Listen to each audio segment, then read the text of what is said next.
How to share all liked songs on Spotify. Hello everyone, welcome back to our channel. So let's dive right in without wasting any time. Also make sure to watch this video till the end. So first of all, open up Spotify on a device. Now tap on your library. Now when you keep holding the liked songs, now as you can see there is no option to share this playlist. Now the only thing you can do is go to liked songs. Now tap on the three dots. Now the first method is simply click on add to other playlist. Now create a new playlist.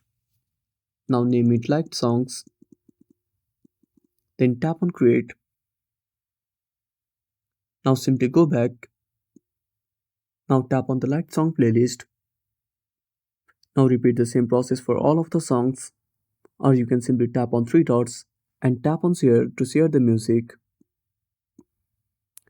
Now when you add the all of the songs, now keep holding the playlist. Then tap on share. And that's it. Thanks for watching. Make sure to subscribe our channel and hit the bell icon. See you in the next video.